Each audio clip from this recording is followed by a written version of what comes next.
The other thing as a host or a guest, putting on a show, we already talked about the first show in the morning, right? Jason and Jen, we talked about after lunch. But you also have to bring it home with the final presentation, right? The final presentation, day one, is somebody that I have followed. You have probably seen him as well. He does it very low-key. He does it in his car. He's got the dice. We know him as the uneducated economist.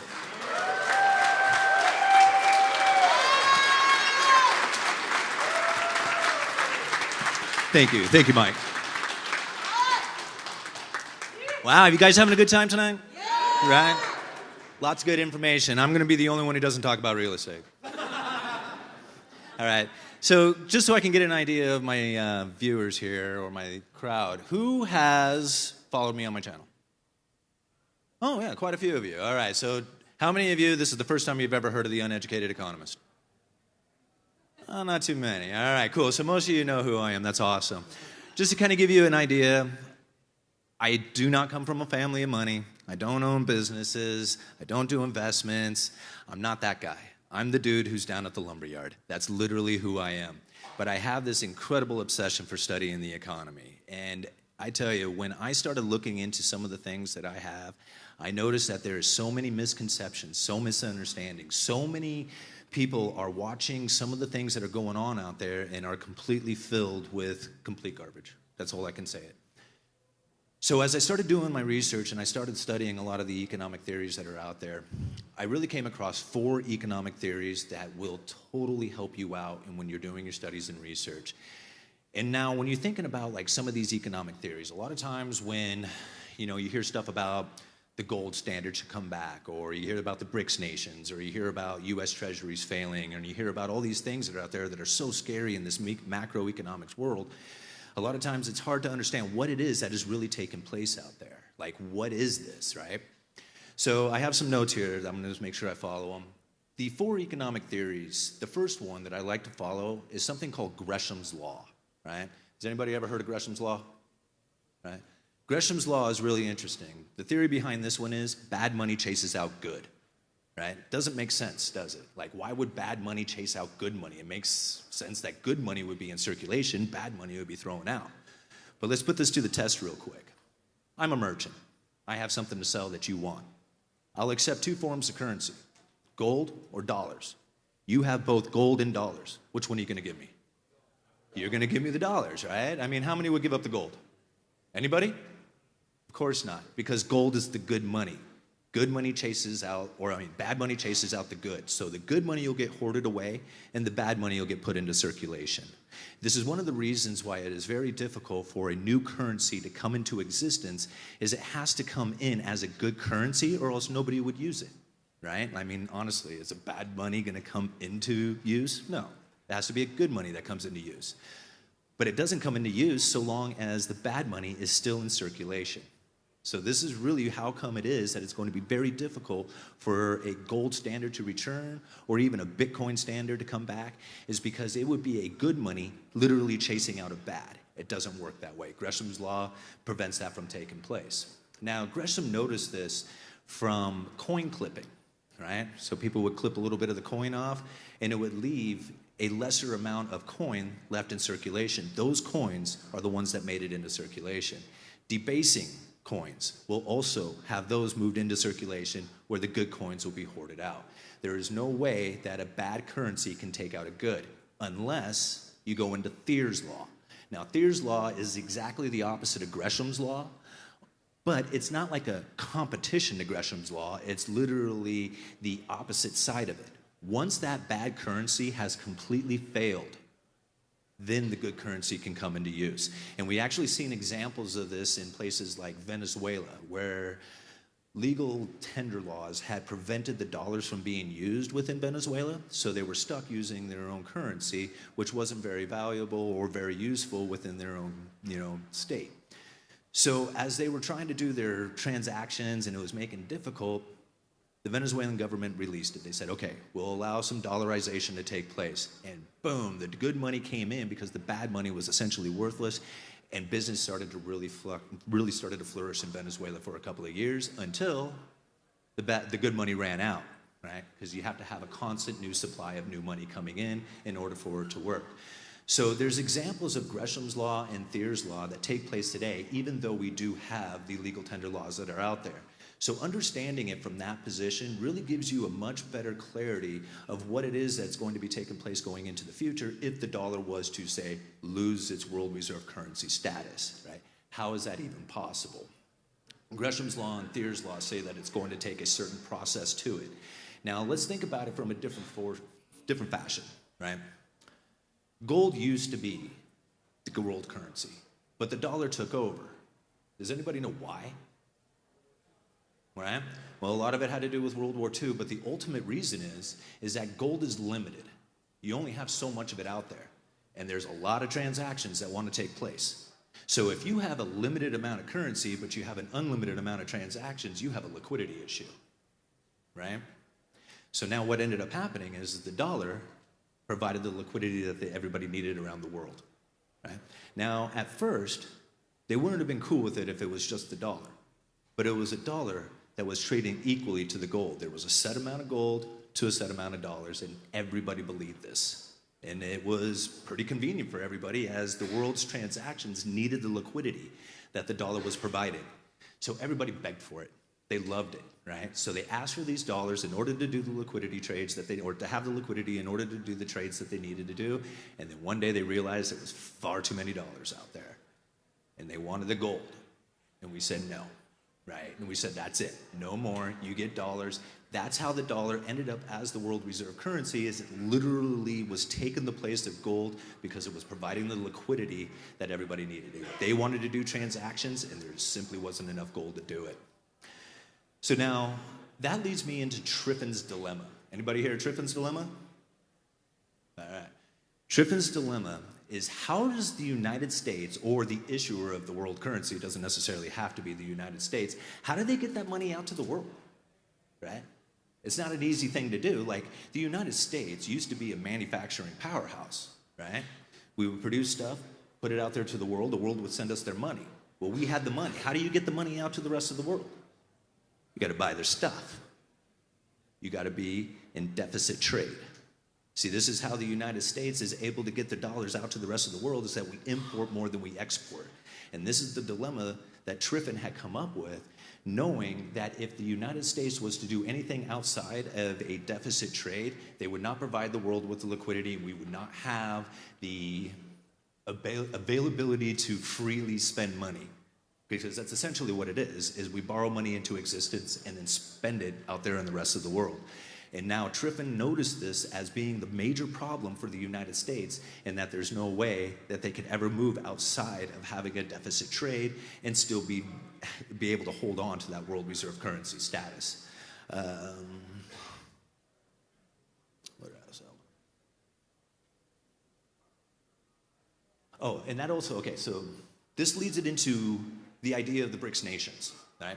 So here we have these BRICS nations: Brazil, Russia, India, China, South Africa. They want to form their own, say, economic world system that is outside of the United States idea. Yes, sir. Oh, I need a holder? Sorry about that. Let me get it down here. Here we go. Is that better, guys? Okay, sorry about that. All right. Not used to holding the mic. So the BRICS nations, right? Brazil, Russia, India, China, South Africa, they want to set up their own world trade. They want to be able to do transactions in their own sovereign currency outside of the United States, and don't want to do the dollar, screw the dollar, right? There's a problem with this. How many nations want to use other nations' currencies? None of them. Nobody wants to. There's a perfect example of this that's taken place with Russia and India. Russia needs somebody to buy their oil. They sell it to India. India gives them rupees. Russia sits on a bunch of rupees, and now they have no idea what to do with them. No other nation wants them, and they either have to sell those rupees out there on the market, which is seriously like setting them on fire, right? It would devalue these rupees to just go out there and dump them out there on the market. So now they have to have a place to either invest or buy, and there's no other place that wants them except for India, right? So now Russia is stuck either doing deals with India or suffer the consequences of not having anything to do with their money. And this is the problem that most BRICS nations will face when they try to do their own sovereign currency transactions, that eventually just get to a point where it's just not beneficial to them. Everybody wants the dollar, right? So the dollar is the world reserve currency, and it is going to be very difficult for any nation to develop anything that can replace it, because Gresham's law will prevent it from happening. And very few nations out there in the world are going to be willing to do what the United States is willing to do. Trade deficit and massive debt. You have to provide the world with a trade, or have to provide the world with the safe and liquid asset like a US Treasury. And very few nations are going to be willing to do that for the world in order to provide them with that world reserve currency. So when I think about what it is that the dollar is going to be doing going into the future, the idea of the failure, the idea of the hyperinflation, it has a long ways to go before it can get there. Let's see here. So those were the two economic theories, Gresham's law and Triffin's dilemma. The other one I really like to follow is something called the bullwhip effect. Now, the bullwhip effect has more to do with manufacturing and inventory levels in the economy that are not really well seen. It's a very obscured thing. So to explain this simply, when you have disruptions at the retail side of things, what it ends up doing is it starts sending ripples through the rest of the distribution network, through the wholesalers, through the distributors, through all the way up to the manufacturers. And a great example of this bullwhip effect, well, it was great in lumber, but I used this analogy when I saw it happening in plumbing fittings, right? So I work at a hardware store. I sell all kinds of lumber and plumbing fittings and hardware and stuff like that. One of these plumbing fittings is a little rubber coupling with hose clamps on each end. It's meant to join two odd types of pipe. Very simple product, nothing fancy about it whatsoever. But it comes up in short supply, right? Just like a lot of stuff did. Well, I have customers who are desperately in need of this one small little $10 part in order to finish their project and get paid. They come into the store, they can't find it. Literally $10,000 being held up by a single part. When the part finally does come in, the customer buys them all of them off my shelf. And I'm like, whoa, bro, I got plenty, I can get more, no problem, right? He says, nope, I lost $10,000 was held up. I'm gonna have this part on hand, always, I'm buying everything you got. Next customer comes in, realizes the shelf is empty, get more stock in, does the exact same thing. Boom, right? Pulls everything I have off the shelf. Now, ultimately, I just sold 8 parts when the customers really only wanted 2. So you see what happens here? My algorithms that handle the inventory, and it could be just an individual, but usually it's a computer program that's doing it, recognizes that the shelf is always empty. So we need more. Order more. Instead of ordering 4, order 8. Okay? So now I think about it. My store is going through this. The neighbor store is going through this. All the stores are doing this all over the country. And all of a sudden, there's a doubling of orders coming in through the wholesalers, through the distributors, all the way up to the manufacturers.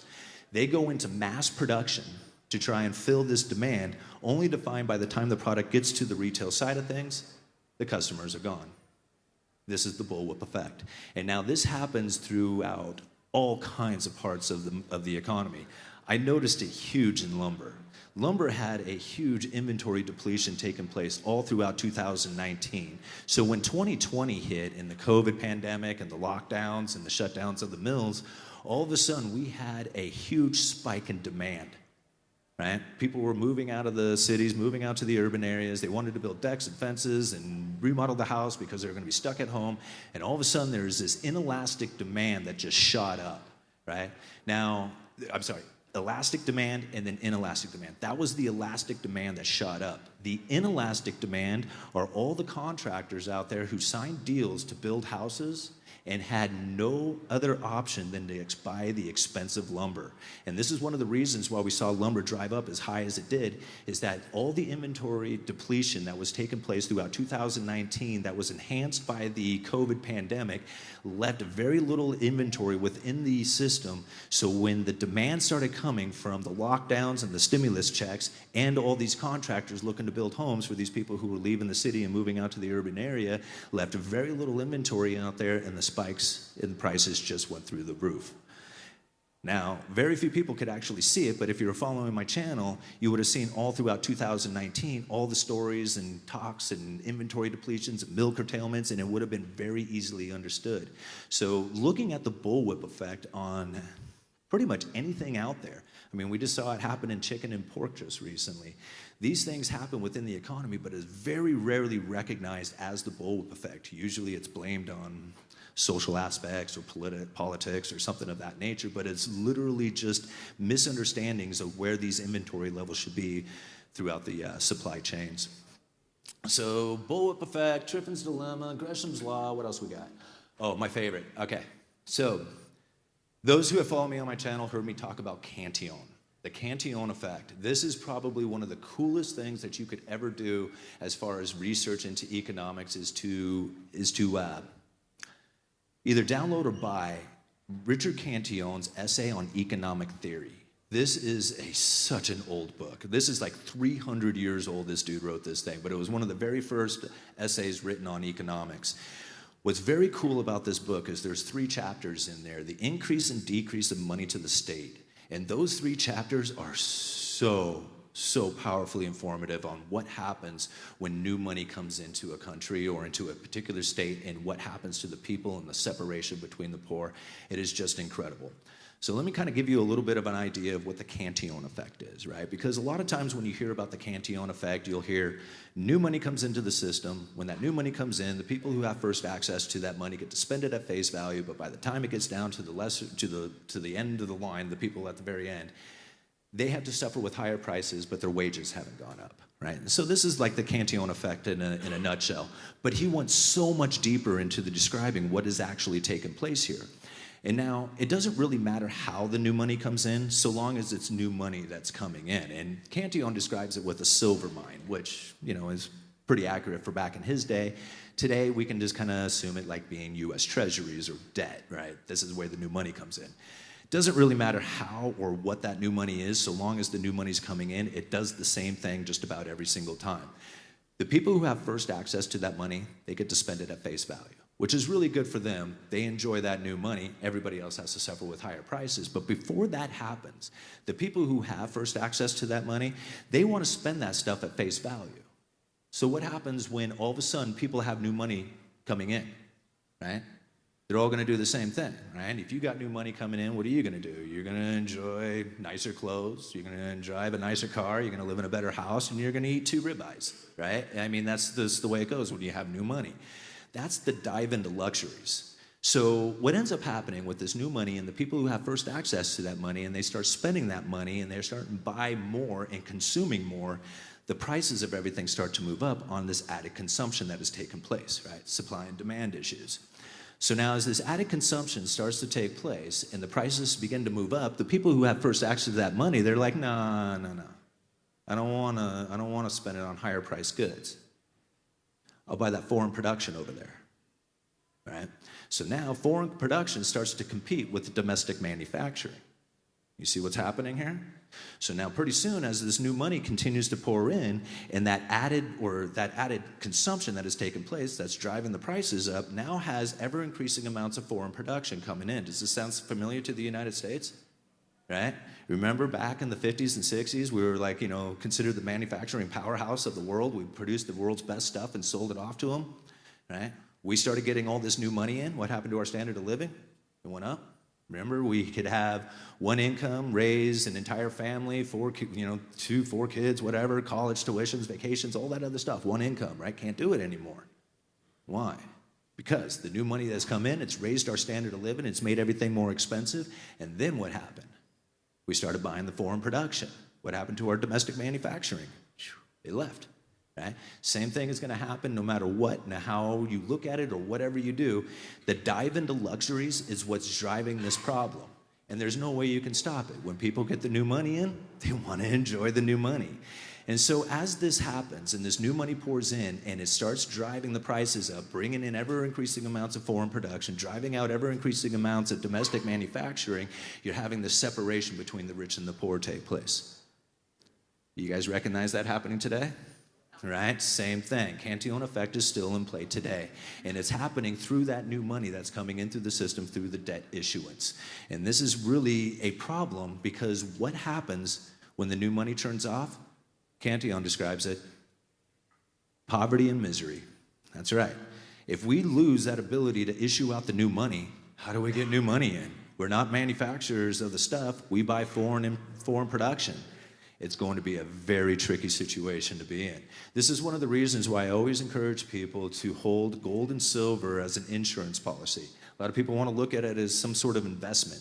I don't see it as an investment. It doesn't pay you. It's not like a rental income, right? I mean, you buy this thing, it sits there, and it doesn't do anything, right?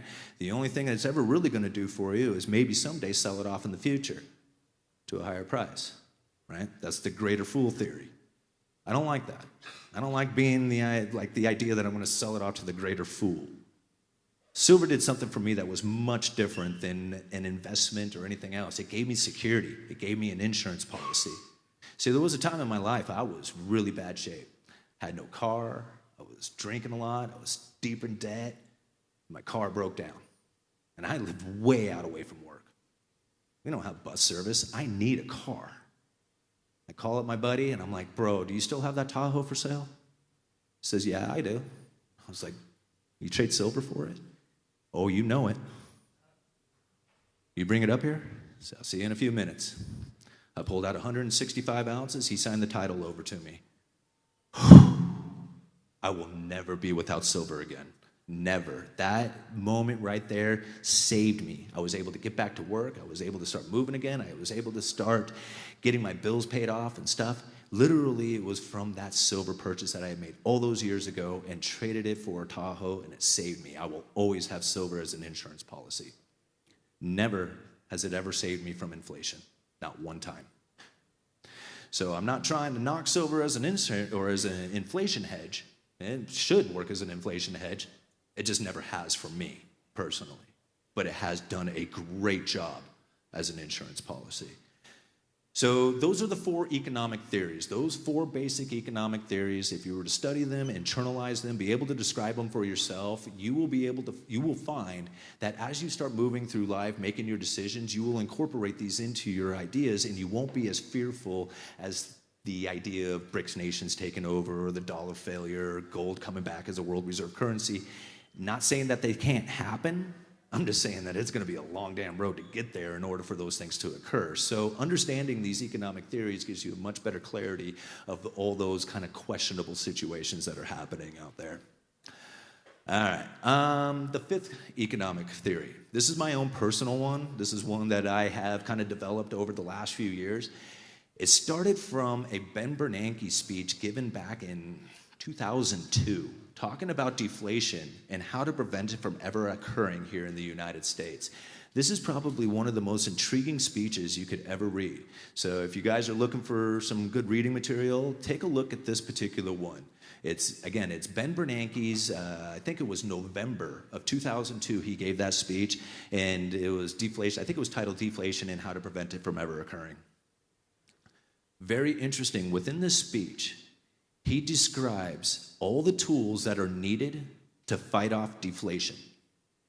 And all those tools have been deployed during the pandemic and the great financial crisis. All the tools were used to fight deflation that was described in that speech. Now, one of the most important tools that was described in that speech was something that I like to call the credible threat. Now, the credible threat is pretty easily explained if you look at it from the story that he tells within that speech of the guy who invents a gold machine, right? So if you can imagine, a guy invents this gold machine, and with this gold machine, he can produce as much gold at will with very little cost or energy to it. The moment that this information gets out to the public, the price of gold would do what? Boom, crash. Before the guy produces a single ounce of gold, in fact, before he even made the machine, just the credible threat alone that he could do it would be enough to change the market. And that's the credible threat theory in a nutshell. There is good examples of this taking place throughout, like even right now, but during the pandemic, it was a perfectly executed one. Do you guys remember during the pandemic, the special purpose vehicles that the Federal Reserve and the Treasury set up? 13 lending facilities to backstop every single corner of the financial market. If there was a loan to be made, the Federal Reserve was going to be there to buy it, right? Or at least say they would be there to buy it. One of these, yeah, right? One of these special purpose vehicles, which is an entity that's separated from the Fed and the Treasury. We have to remember, these things could not exist without the unusual and exigent circumstances. That's their words. The unusual and exigent circumstances gave us the power to provide these special purpose vehicles. Now, this entity that is separated from the Fed and the Treasury, it was funded with hundreds of billions of dollars. And then the narrative was blasted all over the media. I was one of them, right? On my YouTube channel, saying the Federal Reserve is going to be picking the winners and losers. They set up a special purpose vehicle to buy corporate debt, right? Now, this is something that they cannot do. It is 100% illegal. It's not within their charter. However, the unusual and exigent circumstances does give them the ability to buy these corporate debts. So now, all of a sudden, all this media, me being one of them, right, I admit it, was screaming, the Federal Reserve is picking the winners and losers. They are going to be buying corporate debt. This is absolute asinine, crazy talk. A few months go by, these corporations are gorging on incredibly cheap debt, right? The yields on corporate debt falls to the floor, right? Prices of them goes up, and all these corporations are just gorging on this stuff, just taking in as much debt as they can.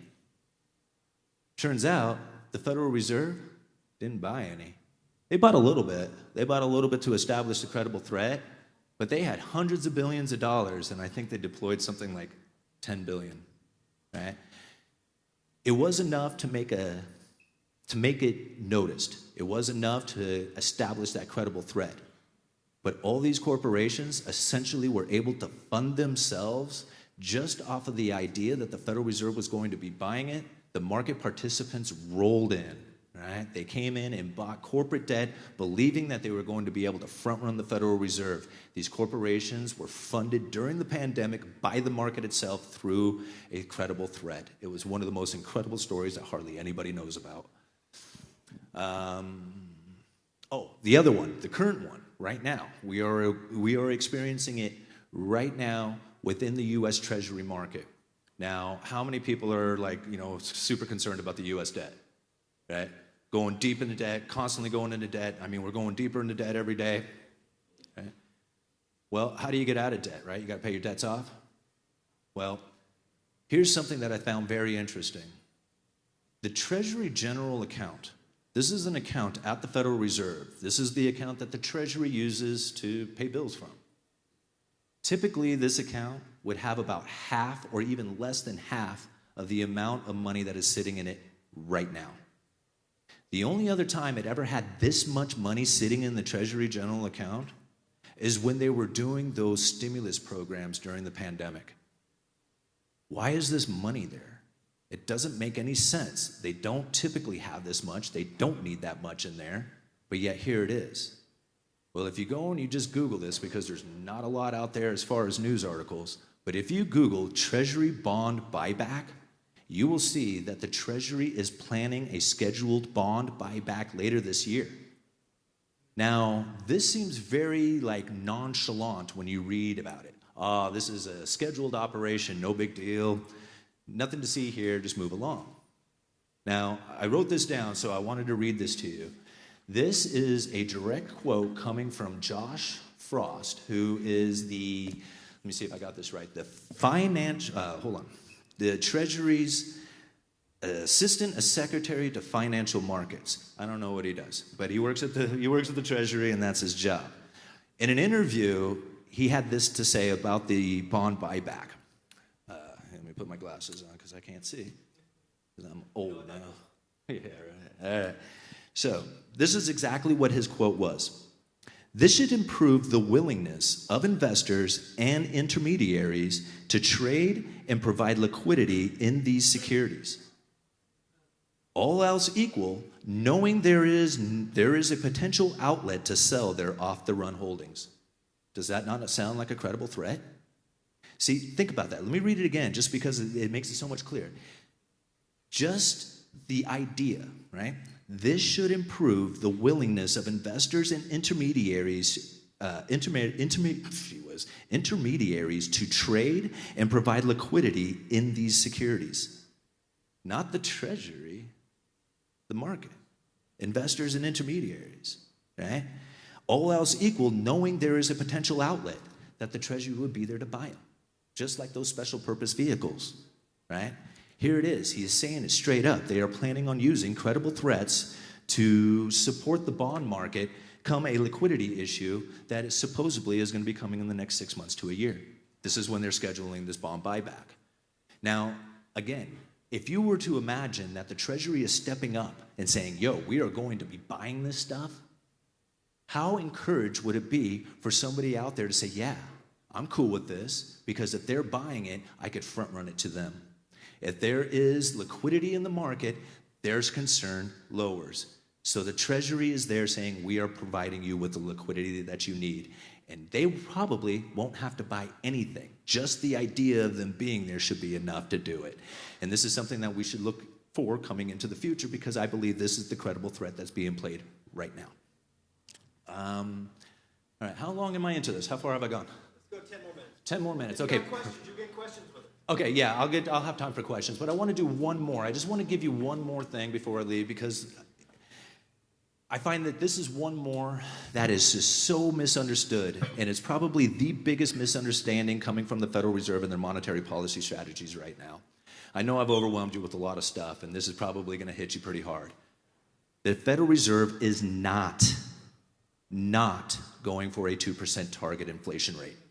It is very important to understand that. Everybody, every mainstream media article, every news broadcast, every economist you listen to, 99.9% of the people out there believe that the Federal Reserve is going for a 2% target. Okay, what this means is that when inflation has hit 2%, the Federal Reserve is going to try and maintain 2%. This is what they are saying.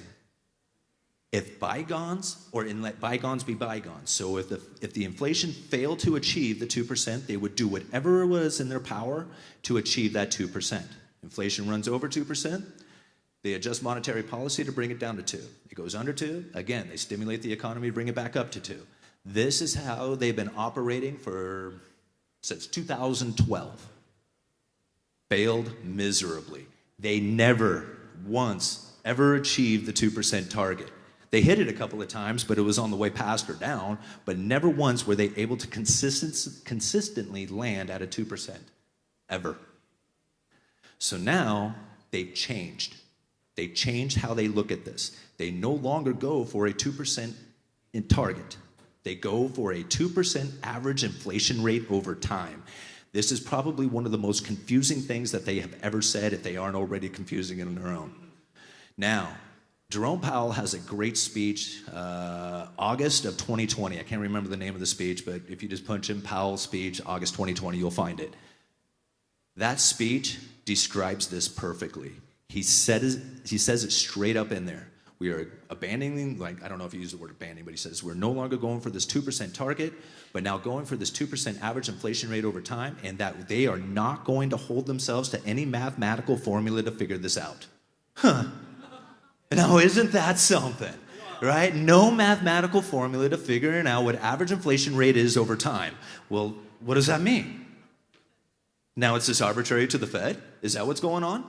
So now we just sit there and wait for them to say, yeah, we've achieved our 2% average inflation rate over time, but you don't know that because we never gave you a mathematical formula to figure that out? This is literally what they say. Go read that speech. He says it straight up in there. But I know there's more to it than that. So I kept studying. I kept looking in. What is average inflation? What is average inflation rate? I mean, nobody talks about it. There's no YouTubers, no economists, nobody out there. It's just the Federal Reserve. They're the only ones talking about it. All right, well, let's study the Fed. Let's figure it out. What's this average inflation rate is? And it was so difficult to try and understand this because they kept talking about it. You know, we have this deviation. It ran under 2% for so long, and now we have to make up for those past deviations. Okay, so how do you do that? How do you figure this thing out? There is no mathematical formula. Richmond Fed has a paper, right, talking about average inflation. In this paper, at the very end of it, right, describes where they found the 2% inflation over time. So now here's the thing. If you were to take inflation that had fallen short of the 2% targets, basically since the great financial crisis, and you incorporate all the inflation that we have experienced today, there's somewhere in there, there's an average of 2%. How far back is it? And this is the question that really just kind of blows everybody away when they realize that the mathematical formula isn't necessarily a mathematical formula, but a spot in time in the past. Now think about it like this. If you took the inflation rate today and you look back a year ago, you would never find a time that there was a 2% average. It was well over that. So you go back a few more years, still can't find it, right? But now you start moving from the high inflation into deviations below the 2% target. And if you go back far enough, you can find a moment in time that there was a 2% average, right? Now, in that Richmond Fed's paper, it was a little bit older, it was about 6 months ago that this paper came out. They talked about it being October of 2008 through August of 2023. If you look at that right there, the 2% target was achieved over that 15 years. But it doesn't mean that it's going to be 15 years tomorrow, right? If the inflation continues to run hot, that 15 years is going to start moving ever closer to us. You see, this is how the Federal Reserve is looking at the 2% average inflation rate over time. How close that timeline can get to us. If inflation remains elevated, that 2% is going to move from 15 years to 14 years to 12 years away, so long as inflation stays elevated, making up from the past deviations. You guys following me on this? All right. Because it took me a while to figure this one out, right? Because like I said, there's nobody explaining this.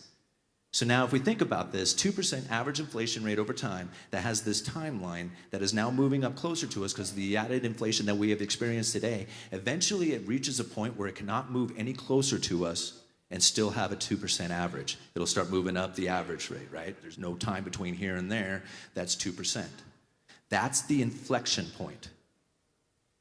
If they were to continue to have inflation running elevated, that 2% would then go up above 2%, and they would have to start moving back out onto the timeline to find the average 2% again. So this is as close as they can get that 2% to the current date before meeting the inflection point and moving up. I know this is complicated, but at the same time, if the Federal Reserve was to have inflation at 2% when this inflection point was met, they could switch to target and move to forward-looking inflation. Up until this point, they're in backward-looking inflation. This is the new system for the monetary policies coming from the Federal Reserve, and nobody sees it. Literally nobody. So now you know it. You can go and research this for yourself. You can look at the San Francisco, you can go and look at Richmond, you can look at Dallas, you can look at all these different Federal Reserve banks out there. All of them are talking about average inflation rate. They're talking about the need for it, the implementing it, and how it is being used today. That 2% target doesn't exist, period. All right, so that's it. Is that? Q&A, great, sounds good. All right, let's go, Q&A. Not this one. I'm coming up here. Yeah. What's up, girl? Good evening, UE. Calling a damn good presentation on the die. Thank you. Every time. Thank you, sir. Thank you, Ron. So my question is, how do we take this obscure bullshit and apply it to our lives? Answer me that one. It's the question everybody has. Thank you. All-Nighter Hider. If you're not familiar with All-Nighter Hider, he is the man, right? Everywhere, all the time, the best comment creator on YouTube.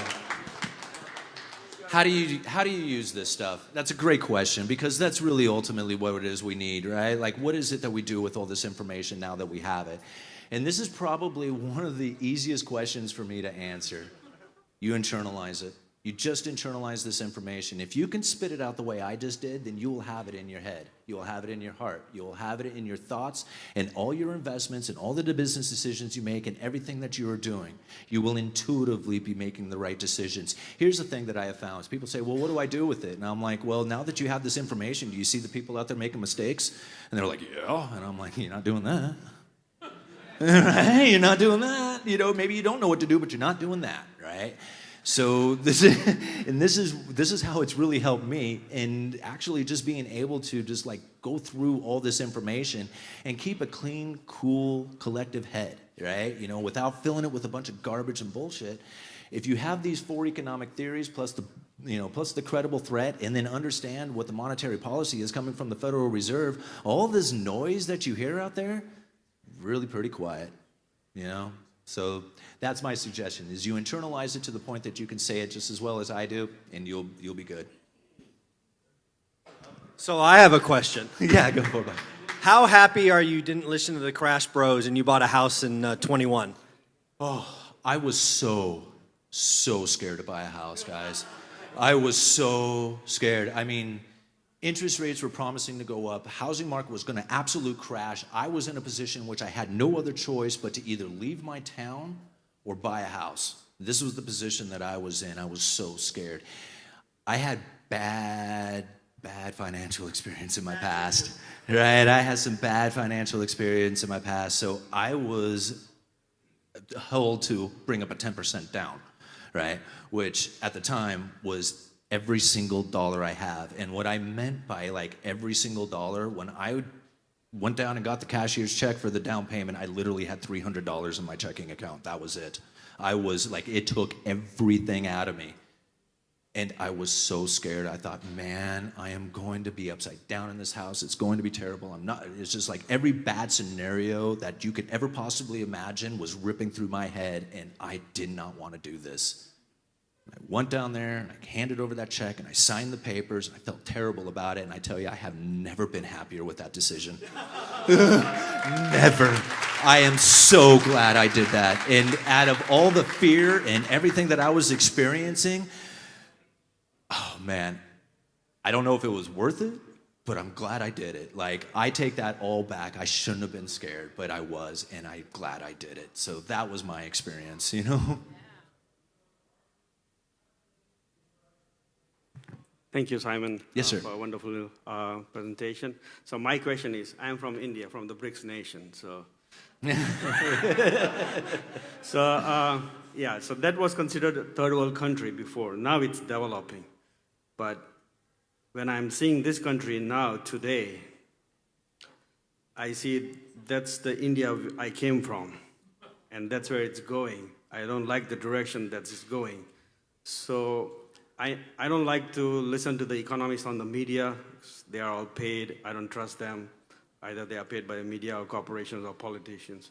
So as an economist, they're all wrong. I don't trust them. You are the economist. What's your prediction? Are we going worse than where we are? Are we going to improve? Okay. Are you talking about here in America? Yes. Okay, here in the United States. Here's the deal, guys. We've already gone too far. Like, there is no reversing the Cantillon effect. And I would say that there is a way of reversing it. If I could find any example of it in history, I can't. Right? So it doesn't seem like it's possible. Once the dive into luxuries has begun, there's really no reversing that. The dive into luxuries will eventually start driving out the domestic manufacturing and driving in ever-increasing amounts of foreign production. It is a one-way street. Now, how long they can make it last, I don't know. Like, that part is very open, right? It could last 100 years. If they get into central bank digital currencies and negative interest rates and cashless society, they might be able to continue on for much longer than we had ever imagined. Most of these laws and the ideas behind them were written during a time in which we had fixed currencies. So these laws exist, but they can be masked over. Like, I guess a good way to look at it is if you're flying a plane, right? You can say, yeah, gravity doesn't exist. Well, it does as soon as the fuel runs out, right? Same thing, right? It's the same thing. Go ahead. My second question. You talked about liquidity. Mm-hmm. So the banksters, they lend money when they have deposits, liquidity. So they lend to every sector, not just residential, but commercial, industrial, everything. And the Feds is gonna they have made an announcement. They are stopping the BN Bank Term Funding Program in March 12. Bank Term Funding Program, sure. Yeah. Yeah. So what will happen to the bank that got funding from there? Okay. And what will happen when the commercial loans come due? Because if they are losing liquidity and money from the commercial side of their business, will they stop lending the residential? Okay. So I think the question here is like, where do these banks going to get their liquidity if the bank term funding program was to be taken away, right? Because that's pretty much coming to an end. Now, that's a really good question, because what it seems is that once this has gone away, there's nothing there for them, right? But it's not well talked about, but if you go and you read through their documents and their speeches, the Federal Reserve pretty much since they set up that bank term funding program has been scrutinizing these banks, right? They now have to have bigger capital buffers. They have to be prepared for more financial stress. They are getting them ready and conditioned for that moment when the bank term funding programs are no longer available to them. Now, this is the part where I don't like to put trust in the Federal Reserve, but this is the thing. They have tools that they do not tell us about, right? I mean, the bank term funding program, nobody knew about it until the day that it was launched, right? And so this is the thing. The Federal Reserve has lifeboats, and that sucks to think that we're going to be dependent on a lifeboat, but that's essentially what's going to happen. These 150 economists are scrutinizing every bit of the economy and coming up with game plans to deal with situations such as that. And even if we were to go back in history and look at, like, say, Ben Bernanke saying that, you know, the subprime mortgages are isolated or whatever, or it's contained in the subprime mortgages, it wasn't. He knew it. Everybody knew it. The Fed knew it. They had the tools ready to be deployed to deal with the fact that that wasn't isolated, right? But he couldn't come out and say that, because it would have just destroyed the market immediately. So the Fed does lie in ways such as Ben Bernanke did that day, but they're not dummies, right? They got the tools in play or ready to be launched for those type of moments. And I tell you, like, I'm not concerned about keeping my money, my cash in the bank, although I probably should be. Thank you. Yeah, you're welcome.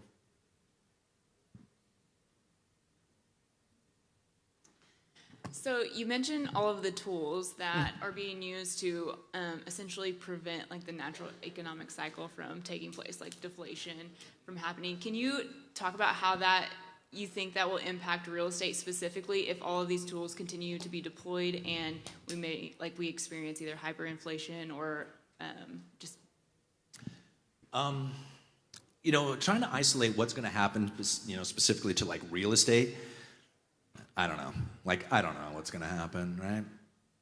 And it's really hard to predict the future on it. We have a serious issue coming with commercial real estate. How that is going to end up impacting residential real estate, I really don't know, like, until it actually begins to happen, right?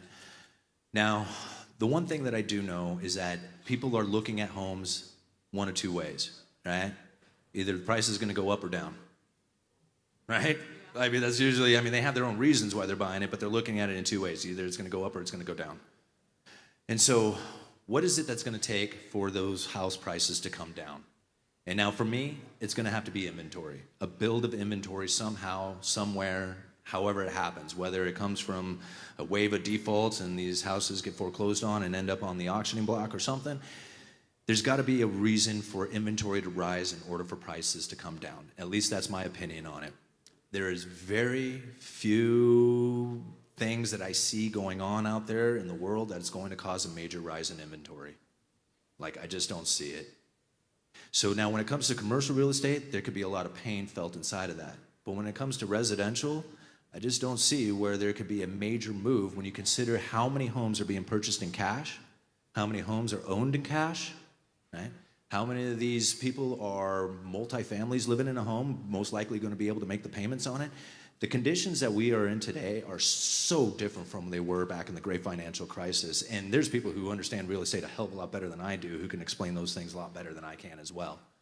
But that's what I see happening, is that even if you look at the Cantillon effect of things, the separation between the rich and the poor and the added money that is in the system right now, he describes that as no better way of telling when you have an abundance of the money in the system than to look at leases and rents and property prices. Yeah. So, could there be a crash? Sure, I guess. I don't see it. I have two questions. The first question is, in your opinion, it seems like the Federal Reserve was pretty stable with their Fed speak, so to say. Last month, change of direction, something spooked them. In your opinion, what do you think may have. Can you be more specific at what that was? Yeah, I don't know what it was. That's why I was asking your opinion. Like Powell just seemed to really change the direction as far as what like the market was pricing in, as far as rate cuts and all that. It seemed like something really changed the Fed speak, and they had a total change of direction. Like in the past, they were trying to talk the market down, talking about it. It seemed like something really spooked him because the speech changed, and then he went and did the interview with 60 Minutes, which was kind of out of character. So, what do you make of that? Okay. I didn't see any change. Okay. I didn't see any change. Right. Not to anything that I see that's happening within their monetary policy that I've been studying for the last 5 years to 20 years back. They are very much right on course to where they wanted to be. The speaking coming from Jerome Powell, this is a very unique thing, right? Because he has to be very careful with his words and the way that he chooses them, because he speaks for the FOMC. Powell makes no ultimate decision. He has one vote, right? He has one vote on a group of 12 other people or 11 other people and 5 alternates. There is the FOMC, the Federal Open Market Committee. Those are the people who vote on monetary policy, right? So Jerome Powell, he himself is just literally a spokesperson for the FOMC. Now, the idea came out the other day, a month ago or whatever, that the Fed was going to be lowering interest rates, and it wasn't a matter of if but when. Like how many rate cuts are coming, all this other stuff. Like inflation has reached its 2% target, they reached their goal or whatever. None of that makes sense to me. None of that made sense to me whatsoever, because I understand the monetary policy strategy coming from the average inflation rate over time that has been talked about since even John Williams' speech about how to deal with monetary policy in a low neutral interest rate world, which is another great speech if you ever get the chance to read it. Right? But in that speech, he also described the very situations that we are in today. This is not a surprise to the Fed. Nothing. None of it. Right? And so when Jerome Powell comes out, these are credible threats. Right? Everything that he says is part of that gold machine operation, right? To make sure that the markets don't think about it. How many people ran out and got a mortgage when they believed that the interest rates were going to go down? Like there was a huge flood, like a run on them. People were going out there and getting them, thinking, man, I'm going to be able to refinance into the future, right? But that's not the case today. Now they're wondering if they're even going to lower rates this year, right? See, this is the on-off kind of switch that they use in order to stimulate the ideas within the market themselves, right? They could literally sit on their hands and just say that they're going to do stuff, and it'll start causing all kinds of stuff to happen within the markets. Recognizing those is vitally important, right? Even in the speech, Jerome Powell, they asked him something like, you're coming down to the 2%. You're going to adjust rates then, right? And he says, no, that's not what we're saying at all. What we're going to do is we're going to go for a 2% over time. And that's what he left it. Nobody heard the average inflation rate over time because they don't know what that average inflation rate is, so they didn't hear over time. All they heard was 2% target. And this is the problem that I think a lot of times, not only the mainstream media, but then just our own understanding of what Fed clouds us from not actually going in to figure out what it is that they are doing and saying.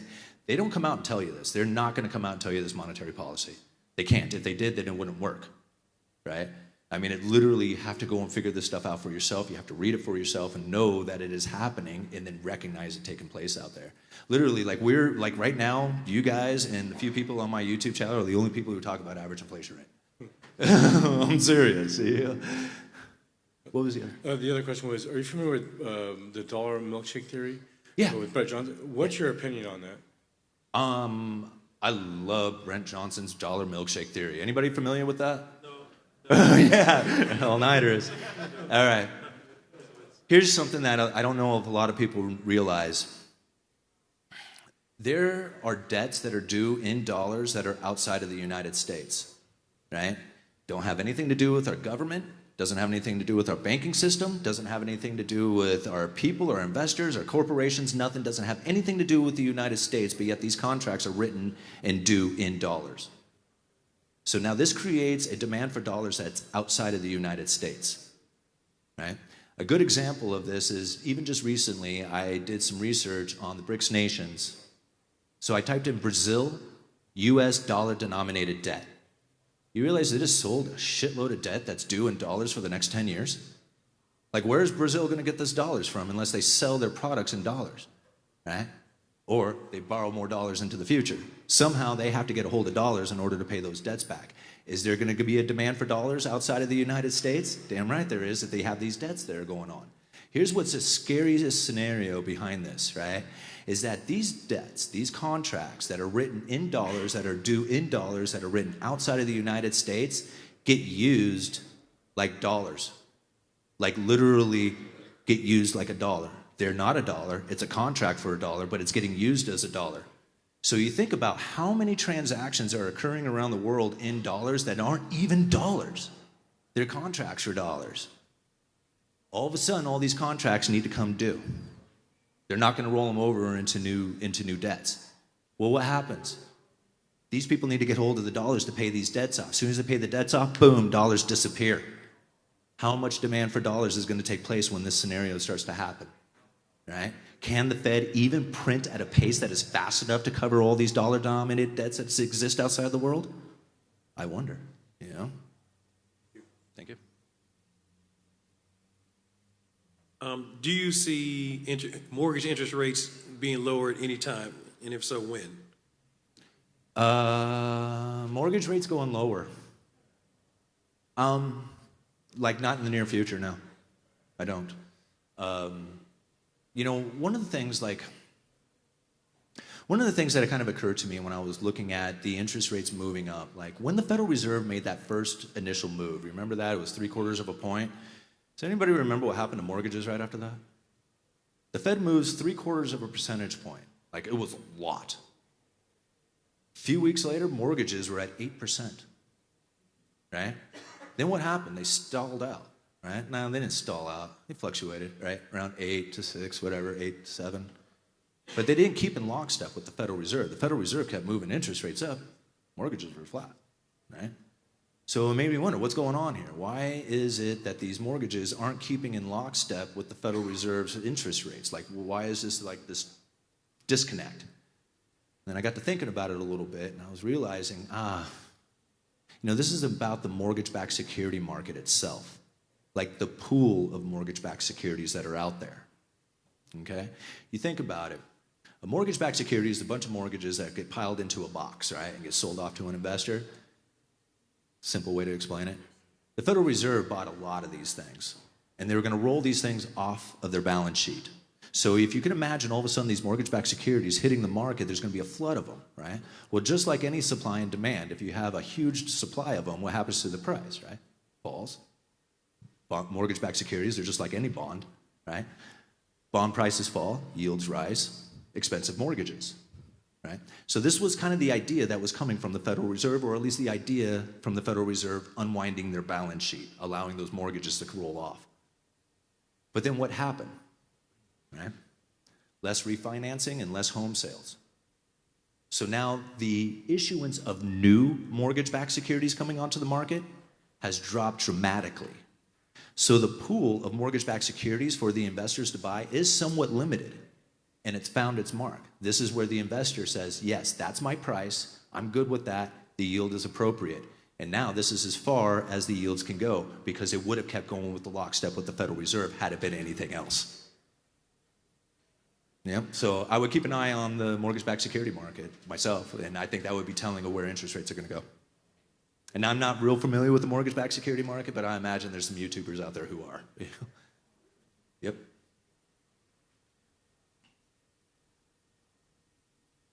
How you doing? Simon? Doing well, thank you. So one thought and then two questions. So as a veteran, this one will help kind of show where this one's going. So think as you're talking about the credible threat, I see that as a little bit disingenuous or manipulative, thinking about how the structure of the VA loan works because of that, guarantee. And so when the Fed kind of mirroring, saying, hey, we'll back this, whatever it may be, like it gives, investors, it gives the market that, reassurance that, hey, we already see something similar that's already in effect, why wouldn't we believe the Fed? So that's kind of just the thought that crossed my mind about that. And then the questions that I had, one about the Cantillon effect, and then one that I guess is kind of outside of everything that we talked about. So examples of the Cantillon effect. So are we seeing things like that with like the annual appropriations with like, for example, the DoD budget, or like more recent examples with the rounds of stimulus that we've seen? Are those like examples? I would assume that yes, what you're saying, especially when it comes to the stimulus part of things, I would very much think that that is the efforts from the government to try and deal with the effects of the Cantillon, right? From the Cantillon effects. Government is reactive. They're not the ones who are causing anything to happen, right? So ultimately, if the economy wasn't in the condition it is, then the government wouldn't be doing the things that they do, right? If you have issues with trade imbalances and they start doing tariffs, it's because of the issues with the economy, right? They didn't create the issues. They're trying to deal with them. So those natural economic forces that are occurring out there, they're probably going to be persistent no matter what. Now, they will change because we have different conditions, we have government interactions and stuff like that.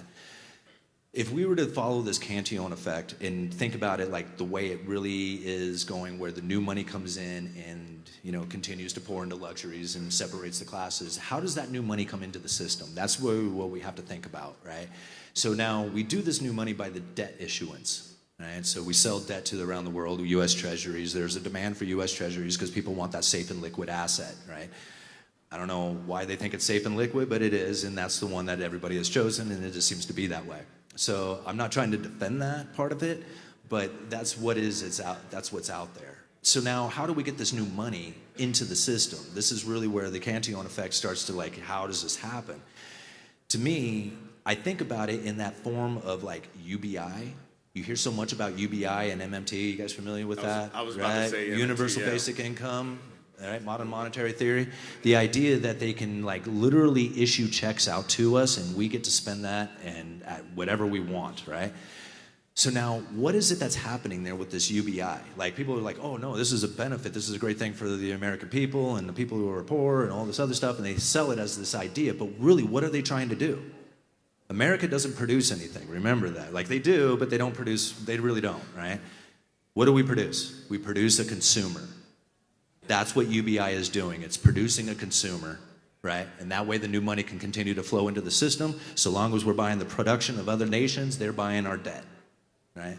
Until that falls, then this, like, the weird things that happen within the nation, that's going to continue to happen. And I mean, it can only be your wild guess on what those things look like. But this is the reason why it's happening. Okay, and then a second question. Sure. This one's going to be like a little bit, I guess, further afield, talking about China, like present, with everything that's going on presently. So there's actual deflation that's going on, and I know that's something that I've sent Zuber, you know, at least a handful of articles about, like, there's like negative GDP.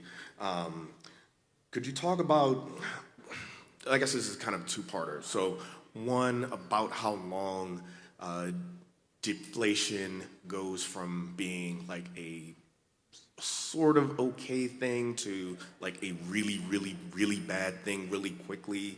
And what I'm thinking and kind of had in mind is, like, you know, up to about like maybe, you know, somewhere between 3 to 6 months, like, okay, that's generally good for the consumer. But beyond that, then it starts to kind of kick in that mindset of like, oh, okay, well, we're going to expect to continue to see prices drop after that sort of 6-month time frame. So I guess that was part one. And then part two, I guess more broadly, of course, looking at the property market broadly in China, I guess a little bit further, like, so I'll just say the question is, could China potentially be on the precipice of a lost decade, just looking at like the amount of just mess that's going on broadly? Okay. I got so into the second question, I forgot the first one already. So I guess the first one is just more, do you think it's, when, I guess, would you say, you know, deflation goes from and how long it yeah. goes? Okay. I think the first part of that question actually was how bad or good or whatever it comes down to. This is a really kind of a personal question on how you have positioned yourself, right? Because if you're in the position in which that you have a lot of debt and you're trying to like find inflation in the future to make that debt less, kind of idea, then that's the position that you have taken. Now, somebody else might be sitting on a ton of cash waiting for a deflationary scenario. You guys are looking at it two different ways. So is it a good or bad thing? It isn't. It's just an is, right? It's how you positioned yourself to deal with it as it comes. So as far as like a bad thing, I don't look at the economy as a good or bad thing, like in any way. And even when, there's crisis situations happening, it's just more of an event that's happening that you have to deal with that's going to be there. And although it's very shocking and damaging to a lot of people, to me, it's not a good or a bad thing. It's just a thing that's happening. It's like the weather, almost. And so when I look at it that way, and I think about whether or not it's a good or bad thing, generally speaking, I would assume for investment purposes and growth and business and all that other stuff that the 2% target inflation rate is probably better than a deflationary one. But I'm a saver too, so I'm cool. I can go with deflation too. Like, I'm good with that. I'll find, assets and stuff that I can buy for cheaper on the dollar if I happen to be in that situation. So I'm not looking at it as like a good or bad thing. Moving into China, this is a really interesting one, right? Because China's running into a deflationary scenario. How do you stop it from happening? Like, the United States can do something about it. We can print up as much money as we want, do whatever the hell we want, right? But China doesn't have that same luxury. See, they could go up and print a bunch of debt, but are you really going to buy a Chinese debt? Hell no, nobody's going to buy it. And the only people who are going to buy it is China, right? And so they can't really issue out debt to try and get that new money back into their system. They were getting new money through production, very much like the United States was doing back in the 50s, 60s, whatever. China's doing that, right? They were the manufacturer of the world. Well, what happens when your standard of living rises, like it did in China, right? All of a sudden, now manufacturing is finding its way to Mexico, to Malaysia, to Vietnam, to wherever else, right? So this is the Cantillon effect hitting China. Well, now China's going to do something about that. What? Right? This is the scary part. What are they going to do? Are they just going to sit there and go, oh, crap, well, I guess we're over. See you guys. No, right? They ain't going to do that. They're going to fight. And that's scary. This is where world wars and shit like that start up, right? There is one other little piece that may prevent that from actually being the end result of it, and that is that China has done something with the Belt and Road Initiative. Have you guys heard of this? Right? They went around the world and they did infrastructure projects in all these different nations out there. Very interesting thing that they did when they did all these infrastructure projects, right? They lent money to all these nations to build a port, to build a power plant, to build a coal mine. They did this in dollars, US dollars. If the dollar was to strengthen, what you would end up finding is that these nations will have very difficult time trying to pay those debts back. If they can't pay them back, who owns them? There you go, right? So this might be the way China gets that new money to come into the system, even though they're not the manufacturers anymore. But if it doesn't work, what are they going to do? They're going to fight. That's because they don't have any other choice. I appreciate it. Thanks. Yeah, you bet, man. Thank you. Hey, Simon, I appreciate you and what you do. Thank you. It looks sometimes right now that the Treasury and the government is trying to inflate the economy, for the political reasons, and you have the Fed trying to tamp down the economy. Do you see a little fight going on between sort of the government and the Fed? And in that battle, who do you think wins? I don't see a battle taking place there. You see, I think this is a coordinated effort between the two of them. Okay. I mean, now, I'm not one who's really that political, so I'm not really politically minded to say that this is an administration thing or anything like that. I mean, there was a time in my life that I was incredibly politically minded. I knew every congressman name, I knew the bills, I knew everything that was going on. And when the Republican Party blackballed Ron Paul out of it, out of the debates, out of all that other stuff, I basically gave him the finger, said, I'm not trusting you guys anymore. So I just don't care about politics as much as I did. And I found that the more I study into economics and look at these economic forces, those guys are interacting with the economy. We are the economy. It's our choices that we make. It's the things that we do. It's the businesses, the investments. If you're 80 years old or if you're 18 years old, the decisions that you make are going to be so different, right? But this is the real economy. It's the choices that we make for ourselves. The Federal Reserve is not an organization that is a benefit to the United States, right? What it did is it created an elastic money supply to try and smooth out the business cycles. It did okay at that, but then it created these debt cycles. Which one's better, right? So ultimately, it's our problem and our decisions and our basically ultimate, choice to make these decisions for ourselves and to not fall victim to the ideas that are coming from the mainstream media or the Fed or all these other people out there. Internalizing this stuff for yourselves, all of a sudden the world ain't so scary anymore. Scary things like the New World Order coming to get you and stuff like that, it's not as important anymore, right? That stuff exists when you're confused and you're lost and you just don't know what's happening.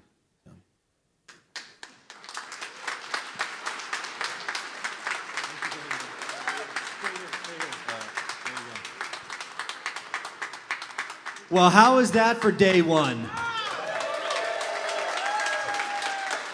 Nailed it! I like that. So first and foremost, I want to shout out everybody on the virtual broadcast. Yes, folks, people have been sitting for 8 hours in their home. I'm looking at the camera right there. Your night is over. You can go. We will shut down the Zoom. We will see you bright and early tomorrow, 8 a.m. We'll probably start the Zoom at 7:50. Virtual, you're out. Shut it down. They're gone. Woo! Now for the folks. Actually, let's do this. We got to give you your championship belt. There you go. I bet you don't have one of those.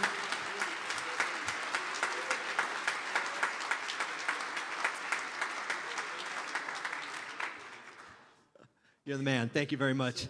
It's going to be hard to hang that from the visor in your car. It's a little heavy.